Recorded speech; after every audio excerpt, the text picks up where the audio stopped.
भारत सरकार कानून बना दे पॉपुलेशन कंट्रोल का, तो उससे कंट्रोल हो जाएगी, उससे कंट्रोल हो जाएगी। और क्या कानून में लगाए कि अगर नहीं मानोगे तो क्या करेंगे?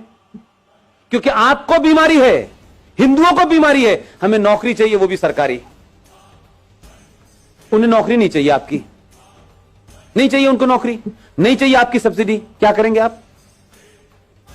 क्या कॉलम लगाएंगे इसमें कि पॉपुलेशन कंट्रोल के लिए 2 बच्चे होने चाहिए, जो इसका उल्लंघन करेगा वो उसके साथ क्या करेंगे आप? बता दीजिए। कोई है आपके पास चार्टर इस बात का? लेकिन पूरा देश इसमें नहीं नहीं, पॉपुलेशन हमारे कंट्रोल पे लॉ बनना। अरे लॉ बन जाएगा, लेकिन लागू कैसे होगा? मैं पूछ रहा हूं, जो उल्लंघन करेगा क्या करेंगे? मार देंगे बच्चे को? उनके यहां तो अल्लाह की देन है। आप क्या करेंगे? बताएं, कोई सलूशन हो सरकार को बताएं। और ऐसे ऐसे शेख चिल्ली टाइप की बात करेंगे। नहीं साहब, उनका जो है मताधिकार कैंसिल कर देना चाहिए। ये हिम्मत है? जो काम आप लीगल कर रहे हैं उसको तो पुचकार के करना पड़ रहा है आपको। जो संविधान में लिखा है उसको मजबूरियों में, ठोड़ियों में हाथ डाल के करना पड़ रहा है, इतनी पावरफुल सरकार होने के बावजूद भी। आप उनके मददगार ले लेंगे और पूरी दुनिया चुपचाप बैठी रहेगी। लेने की हिम्मत है? इसके अलावा उनका कोई मतलब नहीं है। उन्हें इसी काम के लिए तो बच्चे पैदा कर रहे हैं वो, और किस काम के लिए कर रहे हैं? बाकी दुनिया तो उनकी चली रही है। कितने लोग उसमें से सीईओ बनने के लिए जा रहे हैं? उनका तो पढ़ा लिखा इंजीनियर और डॉक्टर जो है केरला और मध्य प्रदेश, महाराष्ट्र से आईएएस में भर्ती होने जा रहा है। आज के कंप्यूटर युग में वो ये काम कर रहा है। लेकिन आप अपने बच्चे से कहेंगे इधर झगड़ा हो रहा है बेटा, इधर से मत जाना, तुम अपनी से इधर से जाना। उधर झगड़ा होने लगा तो आप कहेंगे इधर। इतने रास्ते आपने कर दिए कि अपने बेटे को, अपने बच्चे को लड़ना नहीं सिखाया कि ये चैलेंज है, तुम्हें लड़ना पड़ेगा। आज नहीं कल, कल नहीं परसों, 10 साल बाद, 50 साल बाद हम उसे बचाते रहे। जब सामने वो आया तो उस बेचारे ने एक्सेप्ट कर लिया कि यार मैं लड़ तो सकता नहीं। तो क्या फर्क पड़ता है यार, अगर मैं अपना नाम राम प्रसाद से गुलाम नबी रख लूं तो क्या फर्क पड़ता है? तब वो ये कह देता है, तब आपको लगता है अरे ऐसा कैसे हो गया। इसलिए लवजहत का भी शिकार आप हैं, क्योंकि आपको फुर्सत नहीं। मैंने बताया कि ना, माता जी गई हैं कीर्तन सुनने, पिताजी पैसे कमाने गए, घर में कोई भाई नहीं है। वो लड़की जो आपके घर में है भाई, उसके भी मन में बदलते हुए समाज की चीजें हो रही होंगी कि नहीं? वो भी किसी से बात करेगी कि नहीं? उसके बरखिलाफ दूसरे समाज में वो बीमारी वहां क्यों नहीं हो रही और आप क्या क्यों हो रही है? क्योंकि आप तो ज्यादा पढ़े लिखे हैं, आप तो बहुत मॉडर्न हैं, उसके बाद ये बीमारी आपकी हो रही है, और इतनी हो रही है कि अब आप चिंतित हैं। आपने अपने कारणों से ऐसे संकट पैदा किए हैं। आपका बस चले तो ये भी कहें कि अब इस पे भी कानून है। कानून के पीछे पड़ गए। कानून को कौन मानता है? कानून तो रेप का भी है, कानून तो दहेज का भी है। कुछ रोक रहा है? जब समाज में एक बड़ी आबादी भीड़ तंत्र में तब्दील हो गई हो, जो सुप्रीम कोर्ट को डराती हो, जो संसद को डराने में सक्षम हो, तब कानून कुछ नहीं करता है, तब समाज को करना चाहिए। भारतीय जनता पार्टी का ठेका है क्या? आरएसएस का ठेका है सिर्फ कि वही सिटीजन अमेंडमेंट एक्ट पे निकलेगी? ये भारत के बाकी लोग जिनका आरएसएस से या बीजेपी से कोई संबंध नहीं है, वो क्या हाथ बांध के पीछे खड़े रहेंगे? फेसबुक पे बस बोलेंगे वो खुद क्यों नहीं कुछ कर रहे? कोई रोक रहा है क्या आपको? अगर वो ऑर्गेनाइज कर रहे हैं तो उसमें भी आप जाके शामिल क्यों नहीं हो रहे? जो बीजेपी का है वो जाएगा क्योंकि वो कार्य करता है, उसको टिकट लेनी है, उसको कुछ बनना है, उसको कैरियर है, इसलिए वो जाएगा। लेकिन दूसरी तरफ क्या हो रहा है? अहले हदीस का भी आ गया है, बरेलवी का भी आ गया है, देवबंदी का भी आ गया है, सब बाहर आ गए। इस वक्त लड़ाई उनकी मुश्तरका है, इसलिए सब निकल के आ गए। लेकिन अभी भी आपकी लड़ाई है, समाजवादी वाला हिंदू क्यों जाएगा, वो क्यों नहीं जाएगा, ये नहीं जाएगा। वो एक ही पार्टी का काम है, एक पार्टी का काम नहीं है।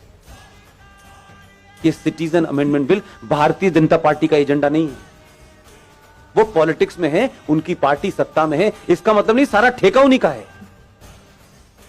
मेरा और आपका जो उसका भारतीय जनता पार्टी से डायरेक्टली इनडायरेक्टली कोई संबंध नहीं है, लेकिन एक इस नागरिक के नाते, इस देश के एक समझदार, एक ईमानदार सिटीजन के नाते मेरी कोई भूमिका नहीं है। दंगे होंगे तो पुलिस रोकेगी, जुलूस निकालना होगा तो बीजेपी निकालेगी, हम सिर्फ जो है बैठे बैठे अपने लड़के को अमेरिका भेजने का रास्ता बताएंगे। ये नहीं चलेगा। एक संकट नहीं है, ये सिर्फ शुरुआत है जो बहुत दिन से रुकी हुई थी। इसलिए मैं कहता हूं कि इस देश में राष्ट्रवादी ताकतें, सनातनी शक्तियां जैसे जैसे मजबूत होंगी, इस देश में गद्दारों के चेहरों से बेनकाब जल्दी होंगे। लिहाजा अगर आप ये चाहते हैं, सरकारें आएंगी, सरकार चली जाएंगी, कोई पता नहीं है कौन कितने समय तक रहने वाला है। देश तो पहले भी चल रहा था, घिसट रहा था, कुछ अच्छा था, कुछ बुरा था, कुछ जीते, कुछ हारे, ये सब चल रहा था। लेकिन अपने दिल पे हाथ रखिए कि जिन समस्याओं को हम नेहरू जी ने दे दी है, ये गांधी जी ने दे दी है, ये फला ने दे दी है, ये उसने कर दी है, जब उन समस्याओं को जड़ से खत्म करने का समय आ रहा है तो फिर इतनी अगर मगर क्यों हो रही है? फिर इंतजार किसका हो रहा है? पहली बार इस देश में सरकार राष्ट्र के लिए काम कर रही है, तो समाज की जिम्मेदारी क्या है कि पूरी ताकत से खड़े हों और सरकार को यह भरोसा दिलाएं कि हम जो काम आप कर रहे हैं वो हमारे लिए शायद उसका तत्कालिक कोई फायदा हो ना हो, लेकिन आने वाली नस्लों के लिए होगा। यह तय होगा कि 20 साल के बाद मेरे बच्चे टोपी लगाएंगे, मेरी बेटियां बुर्का पहनेंगी या नहीं पहनेंगी। अगर नहीं चाहते हैं तो ताकत से खड़े होइए। वो कौन है, कौन नहीं है, कैसा है, बुरा है, अच्छा है, यह महत्व नहीं है। इस समय कई सवाल पूछने का समय नहीं है। दूसरे सवाल नहीं पूछ रहे हैं, पूरी दुनिया में है। पाकिस्तान नेशनल असेंबली का चेयरमैन चिट्ठियां लिख रहा है सऊदी अरब को। 2.5 लाख की रैली निकल रही है उस बांग्लादेश को जिसे आपने चड्डी बनियान पहनना सिखाया है। नंगे घूम रहे थे वो, जिनकी आधी आबादी आपके मुल्क में है, और आपके मुल्क में सत्ता लोभी लोग उनको कह रहे हैं इनको रखो, ये हमारे दबान है, क्योंकि इन्हीं से हमें वोट मिलेगा और इसी हम सत्ता में रहेंगे। यही कारण रहा होगा 1000 साल पहले भारत के गुलाम होने का, जो आज दिखाई देता है मुझे। कैसे कैसे नारे लग रहे हैं इस देश के अंदर। हर राज्य एक अलग अलग बात कर रहा है। कोई यूएनओ चिट्ठी लिख रहा है, आपके लोगों की गिनती ज्यादा है उसमें। वही ताकतें बाहर निकल रही हैं। सबके नाम नहीं लेना चाहता, इतने महान नहीं उनका नाम लूं मैं, लेकिन राष्ट्र को आपकी जरूरत है।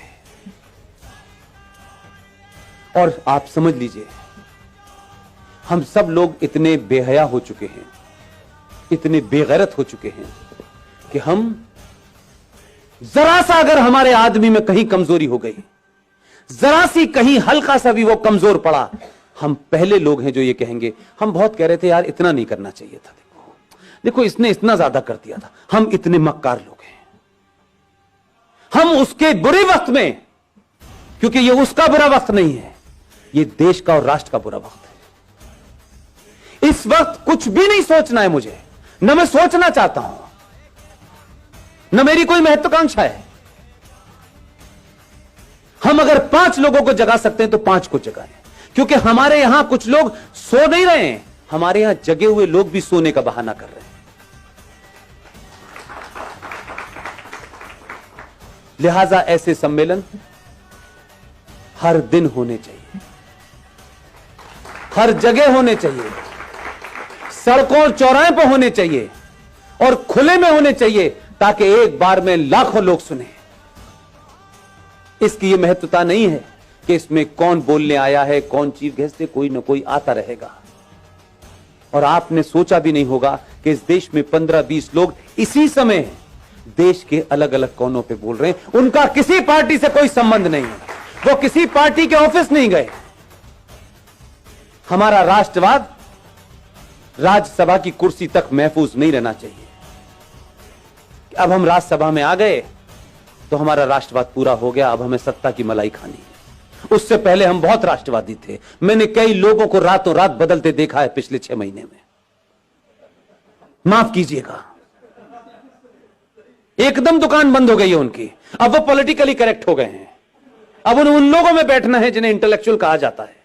अब उन्हें हिंदुत्व की बात करना थोड़ा सा ऐसा लगता है, भाई देखो हमें ध्यान तो रखना चाहिए, इस देश में 35 करोड़ मुसलमान हैं, तो 6 महीने पहले क्यों बोल रहे थे?